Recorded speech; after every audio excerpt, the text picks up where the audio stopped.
ഇന്ന് നമ്മുടെ ചെറുവരമ്പത്ത് കാവിലെ വേലപ്പൂരത്തിൻ്റെ വിശേഷങ്ങളാട്ടാ. ആനപ്പൂരം കഴിഞ്ഞ് പിറ്റേന്നാണ് വേല. ഒരു 6-6:30 കൂടി ദേശത്ത് നിന്നുള്ള കാവടിയും നാദസ്വരവും തെയ്യവും വാദ്യഘോഷത്തോടു കൂടി ക്ഷേത്ര സന്നിധിയിൽ എത്തിച്ചേരും. ഓരോ ദേശക്കാരും നിശ്ചിതമായ സമയവും സ്ഥലവും കൊടുക്കും.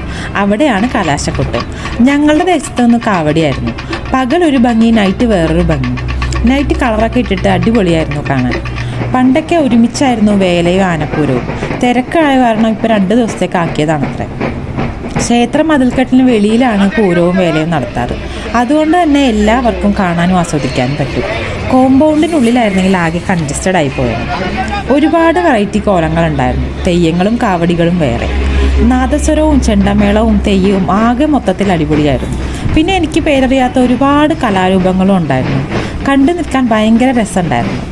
ഒരു 9 മണിയോടുകൂടി എല്ലാ ദേശക്കാരും എത്തി. കലാശക്കൊട്ടോടുകൂടി വേലപ്പൂരം അവസാനിച്ചു. ഇനി അടുത്ത കൊല്ലം കാണാം. അപ്പം അത്രേ ഉള്ളൂ ചെറുവരമ്പത്ത് കാവിലെ വിശേഷങ്ങൾ.